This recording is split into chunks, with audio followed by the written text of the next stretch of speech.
دوستو السلام علیکم۔ آج کل بڑا چرچا ہے کہ IMF سے حکومت پاکستان اپنے قرضے کی اگلی قسط حاصل کرنے کے لیے مختلف اقدامات کر رہی ہے۔ اس میں 2 آرڈیننسز بھی جاری ہو رہے ہیں اور ان کا بنیادی طور پہ تعلق ہے ایک بل کا یا ایک آرڈیننس انکم ٹیکس میں مراعات دی گئی ہیں مختلف شعبوں کو، اور اس طرح جو شعبہ توانائی ہے اس کے حوالے سے جتنا سرکولر ڈیٹ اب تک اکٹھا ہوا ہے اس کے بظاہر اس کے علاج کے لیے قیمتوں میں اضافہ کیا جانا ہے آئندہ چند ہفتوں اور مہینوں میں۔ اب اس سے چند بنیادی سوالات پیدا ہوتے ہیں۔ پہلا سوال، ایک ایسی صورتحال میں جبکہ پاکستان کے پاس بیرون ممالک سے ترسیلات زر جس کو کہتے ہیں فارن ایکسچینج، وہ کافی بڑی تعداد میں آ رہا ہے، $2 ارب ماہانہ سے زیادہ، اور پاکستان کے غیر ملکی زر مبادلہ کے ذخائر بھی مناسب ہیں، اس کو 13-14 ارب dollar State Bank of Pakistan کے پاس ہیں۔ اس کے علاوہ پرائیویٹ بینکوں کے پاس بھی 6-7 ارب ڈالر کے برابر موجود ہے۔ ہمارے ماہر معیشت ہیں، ماہر اقتصادیات ڈاکٹر خاقان نجیب، ان سے یہ بنیادی سوال ہے کہ موجودہ صورتحال میں جبکہ پاکستان کے پاس فارن ایکسچینج جس کو لیکویڈیٹی بھی کہتے ہیں وہ بہتر ہے، کیا IMF سے یہ جو $600 ملین حاصل کرنے ہیں اس کی خاطر یہ تمام اقدامات کرنا ضروری ہے؟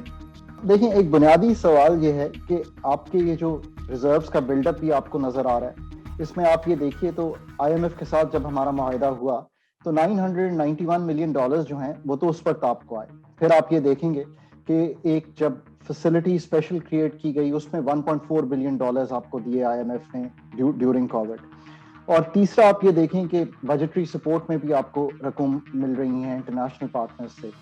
چوتھا، G20 کے ساتھ تقریباً $2 بلین کی ری شیڈیولنگ ہوئی جو ہمیں پچھلے سال میں نہ دینے پڑے۔ سو ان سب کو جب آپ اکٹھا کریں، اینڈ جیسے آپ نے ریمیٹنسز کی بات کی ہے، تو تب آپ کو اپنے ذخائر میں بہتری دکھائی دے رہی ہے۔ IMF جو ہے نا، اس کا اس وقت آپ چونکہ ایک چیز کر چکے ہیں and you are in a programme, تو آپ کو ایک کریڈیبلٹی ایڈ کرتا ہے۔ اس کریڈیبلٹی کی وجہ سے اب ہم یہ بھی سوچ رہے ہیں کہ ہم ایک $500 ملین کی یورو بانڈ یا سکوک بانڈ جو ہیں وہ بھی کر سکیں گے۔ سو اس کو اس تناظر میں دیکھنا چاہیے کہ you have signed a programme in 19 and do you want to follow through with it, اور again do you want to come out as a one tranche country. That is the most important thing. But having said that, میں نے ہمیشہ یہ کہا ہے کہ IMF is a matter of negotiation. Let me repeat that for emphasis sake. IMF is a matter of negotiation. If you are well prepared, if you know your energy policy, if you know your financials, if you know where you stand fiscally, if you know your monetary situation, you should be able to deal with the fund in a manner where you can prescribe stuff which protects the poor yet is good for stabilization. So اس پیراہے میں ہمیں IMF کو آگے لے کے چلنا ہے۔ ان the short run تو obviously pricing changes ہی ہیں جو کہ آپ کو دکھائی دے رہے ہیں۔ اس میں آپ نے پرائسنگ چینجز دیکھے، جو سب سے پہلے آپ نے اپنی روپی کی ایڈجسٹمنٹ میں دیکھا، جس کی وجہ سے ایک بہت بڑا حصہ انفلیشن کا اس کی وجہ سے بلڈ ہوا۔ پھر آپ نے انرجی کے پرائسنگ چینجز دیکھے۔ یہ چیزیں ساتھ ساتھ چلتی رہیں، بٹ آپ کو جو دوسرے کام کرنے ہیں وہ سب سے زیادہ ضروری ہیں، جو آپ کے اسٹرکچرل ایشوز کو سالو کریں اور آپ کی جو اسٹرکچرل پرابلمز ہیں ان دی پاور سیکٹر ان کو بہتر کر سکیں۔ اگر آپ IMF کے پروگرام کو اس طرح لے کر چلیں گے تو آپ کی معیشت میں اسٹیبلائزیشن بھی رہے گی، پر جو اسٹرکچرل بہتری کی ضرورت ہے تاکہ آپ فنڈامنٹل مسائل کو حل کر سکیں، آپ وہ کر پائیں گے۔ جب بھی IMF کی بات آتی ہے، عام طور پہ کہا جاتا ہے اس کی وجہ سے قیمتوں کا ایک سیلاب یا افراط زر کا سیلاب آ جاتا ہے، کیونکہ IMF اپنے قرضے کی واپسی کو یقینی بناتا ہے۔ ہمارے مختلف سیکٹرز ہیں، ان کو حاصل ٹیکس ہالیڈے یا ٹیکسوں میں چھوٹ ہے، وہ اگر ختم ہوتی ہے تو اس کا عام لوگوں کی زندگی پہ اور قیمتوں پہ کیا اثر پڑے گا؟ Again, that's a very pertinent question. So آپ کو یہ دیکھنا ہے کہ آپ کے ٹیکس کے نظام میں ہو کیا رہا ہے۔ It is unfortunate کہ جو FPR کا ٹیکس ٹو GDP ریشیو ہے وہ 2018 میں 11.2% کے قریب تھا، وہ 2020 میں گر کے 9.3% ہو گیا۔ Tax compliance in Pakistan is very low. The tax potential of Pakistan is very high. اب اس سے ہمارا کیا مطلب ہے؟ اس سے ہمارا یہ مطلب ہے کہ ہمیں آج تقریباً 26% of G D P taxes لے لینے چاہیے اگر ہم فل کمپلائنس پہ چلے جائیں. اور اگر ہم فل کمپلائنس پہ نہ بھی جائیں تو ہمیں اپنی جو ٹیکس میں کئی مراحت ہم نے دی ہوئی ہیں, جو ایگزمپشنز ہیں وہ 1200 سے 1400 ارب روپے کی. ہمیں وہ مراحت ختم کرنی چاہیے جو کہ ان طبقات کو ہیں جو کہ آلریڈی ویل ٹو ڈو ہیں, جو کہ آلریڈی اس کا بوجھ اٹھا سکتے ہیں. سو ان میں سے 140 ارب کے قریب 80 ایگزمپشنز کو ختم کیا گیا ہے. ان 80 ایگزمپشنز کو اگر آپ دیکھیں تو اس میں سے ابھی بھی کچھ ہیں جن کو آپ بہتر طور پہ ہینڈل کر سکتے تھے. میرا خیال ہے کہ ان میں سے 3-4 ایسی ہیں جن کو ریکنسیڈر ضرور کرنا چاہیے. جیسے کارپوریٹائزیشن آف ایگریکلچر پہ جو ٹیکس ہے اس کو ہمیں رہنے دینا چاہیے تاکہ ہمارا ایگریکلچر بہتر ہو اور ہمارے جو اس سیکٹر میں گروتھ بہتر آئے. ریٹس پہ ایک ٹیکس کو نکالا گیا تھا, اس کو دوبارہ کنسیڈر کر کے واپس کر دیا گیا ہے. سرمایہ کاری پہ ایک ٹیکس کی ایگزمپشن کو ختم کیا گیا تھا, اس کو دوبارہ کیبنٹ نے بہتر کیا ہے. پر ابھی بھی 2-3 ایریاز ہمارے پاس ایسے موجود ہیں جس میں بہتری کی جا سکتی ہے, سو دیٹ ملک کی معیشت جو ہے وہ ایڈورسلی نہ افیکٹ. جو اصل تعلق ہے پرائسنگ چینجز کا وہ ہے ٹو دا والنریبل. دیکھیں ہوا یہ ہے کہ جو اس وقت ہمارا نظام ہے, فار ایگزامپل بجلی کا اگر آپ دیکھیں تو اس میں بہت زیادہ سبسڈیز جو ہیں وہ ایگزسٹ کرتی ہیں, but these subsidies are not actually backed by the amount in the budget. میں آپ کو اگر ایک مثال دوں, انڈسٹریل سیکٹر میں 2 سبسڈیز ہیں جو ہم ایکسپورٹ سیکٹر کو دے رہے ہیں. جو ہمارے 5 ایکسپورٹ سیکٹرز ہیں ان کو بجلی $7.5 پر کلو واٹ آور پہ دی جا رہی ہے, اور ایک انڈسٹریل سپورٹ پیکج چل رہا ہے. اس کے علاوہ ایک 300 یونٹس تک ہم ہر ڈومیسٹک کنزیومر کو پروٹیکٹ کرتے ہیں. Agriculture subsidy in general exist کرتی ہے. ایک بلوچستان ٹیوب ویل کی سبسڈی ہے. ان کا کوانٹم, ان کا جو حجم ہے وہ 430 ارب روپے ہے اس مالیاتی سال میں, اور اس کی بجٹنگ 140 ارب روپے پہ ہوئی ہے. یہ وہ چیزیں ہیں جو کریٹ کرتی ہیں سرکولر ڈیٹ کو اور ہماری financial instability in the power sector. ان چیزوں کو ہمیں بہتر بجٹ کرنا ہے اور پرائسنگ چینجز سے بیونڈ جانا ہے, اور اگر ہم بیونڈ جائیں گے تو آپ سرکولر ڈیٹ کے مسائل کو حل کر پائیں گے. سو اگر ہم نے سرکولر ڈیٹ میں بہتری کرنی ہے اور کنزیومر ٹیرف میں سٹیبلائزیشن لانی ہے تو ہم کیا کر سکتے ہیں؟ دیکھیں سب سے زیادہ ضروری جو چیز ہے اس کا تعلق تو آپ کا بنتا ہے 200 سے 250 ارب روپے کی بہتری اس سیکٹر میں کریٹ کی جا سکتی ہے اگر آپ 2 مسائل کو حل کر لیں. اس سال ہم 1600 ارب روپے کی بلنگ کریں گے اور ہم 10% کلیکشن نہیں کر پائیں گے. اس کا مطلب یہ ہوگا کہ ہم 160 ارب کی بلیڈنگ کریں گے. دس از ایکسٹریملی سیریس. اس کو حل کرنے کا بہترین طریقہ جو ہے وہ یہ نہیں ہے کہ ہم یہ کہیں کہ ہم اگلے 3 سال میں 5% بہتر کریں گے.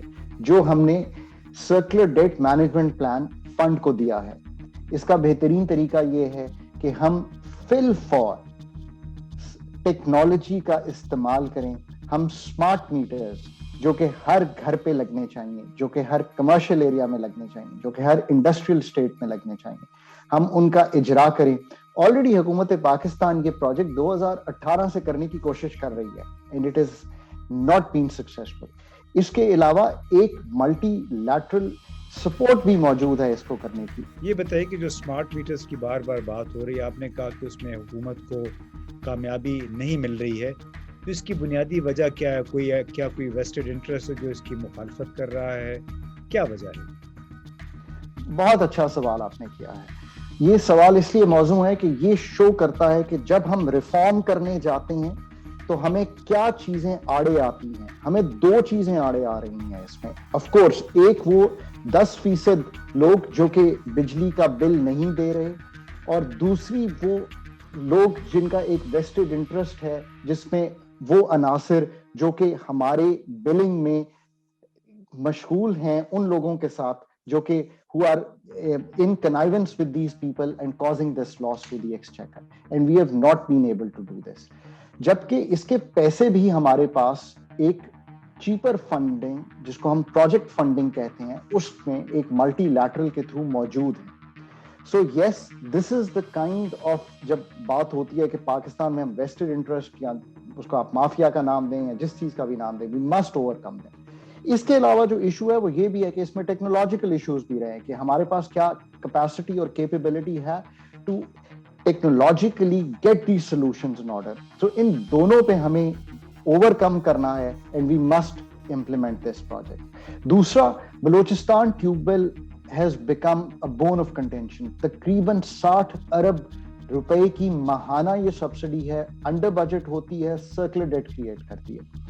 Solarisation of 30,000 tube wells in Balochistan is the right way to move forward. دیکھیں دنیا میں جو کہ اگر بڑے سولوشنز ہیں جن کو پاکستان میں some how out of box سمجھا جاتا ہے, اور میں کہتا ہوں یہ تو بڑے مطلب مین اسٹریم سولوشنز ہیں, وہ ہیں technological based solution. And here solarization is the solution. The other solutions that we must also do is کہ جو policy actions required ہیں وہ required ہیں on AJ کے, جہاں پہ بجلی اس وقت 5.5 روپے پہ سپلائی ہو رہی ہے جو کہ کاسٹ زیادہ کر رہی ہے. We must handle that as a policy solution. We also must handle the G S T issue. G S T کا اجرا ہو رہا ہے 1600 ارب روپے پہ, پر چونکہ کلیکشن نہیں ہوتی تو وہ 160 ارب روپے پہ بھی 16 ارب ہر سال ہمیں جی ایس ٹی دینا پڑتا ہے پاور سیکٹر کو, وہ بھی سرکلر ڈیٹ بن جاتا ہے. پر اب اصل جو بنیادی سوال آپ کا ہے وہ یہ ہے کہ یہ کس طرح جو بڑھنا ہے ہمارے ٹیرف کا اس کو روکا جائے. دیکھیں اس کے لیے ایک اسٹرکچرل چینج کی ضرورت ہے, اور میرا خیال ہے کہ حکومت کو 2 سے 2.5 سال پہلے اس پہ موو کر جانا چاہیے تھے. وہ یہ ہے کہ you have moved away from a supply constraint situation into an over supply. میں کل ہی دیکھ رہا تھا کہ نیوکلیر پلانٹ سے 1100 میگا واٹ بجلی جو ہے وہ اس ماہ میں نئی ایڈ ہو جائے گی آپ کے سسٹم میں. آپ 27-28 ہزار میگا واٹ بجلی جو ہے وہ سپلائی کر سکتے ہیں, پروڈیوس کر سکتے ہیں. آپ ایک ٹیرف رجیم میں ہیں جس میں آپ گھر میں دیکھتے ہوں گے کہ 300 روپے تک ایک بل, 800 روپے تک ایک بل, اور جیسے ہی آپ ہائر جاتے ہیں آپ کا بل بڑھتا ہے. آج آپ کو ایک اس رجیم میں موو کرنا ہے کہ آپ کا جو بل ہے وہ بڑھے نہ, تاکہ آپ زیادہ یونٹس استعمال کریں, آپ گیس کی بجائے بجلی کا استعمال کریں. اور جب آپ یہ استعمال کریں گے تو جو پر یونٹ کاسٹ ہے, بیکاز جو کیپیسٹی کاسٹ ہے جس کی بار بار بات ہوتی ہے وہ لارجلی فکسڈ ہے, وہ ڈراپ کر جائے گی per unit. That is the only solution to bring stability in the prices. You have to have a new tariff in the country. And میں اس چیز کو پہ حیران ہوں کہ ابھی تک ہم کیوں نہیں موو کر پائے اس پہ. I think that is the way forward. چلے آپ نے کافی حیرانگی کا اظہار کیا, ہم بھی حیران ہیں کیونکہ آپ جو حل بتا رہے ہیں وہ ایسے ہی ہے کہ بلی کے گلے میں گھنٹی کون باندھے گا. اور اصل میں اس وقت بہت ساری بلیاں ہیں, چاہے وہ ایف بی آر ہے یعنی وزارت خزانہ ہے, یا ہمارا توانائی کا شعبہ ہے, یا ہمارے تجارتی شعبہ ہے.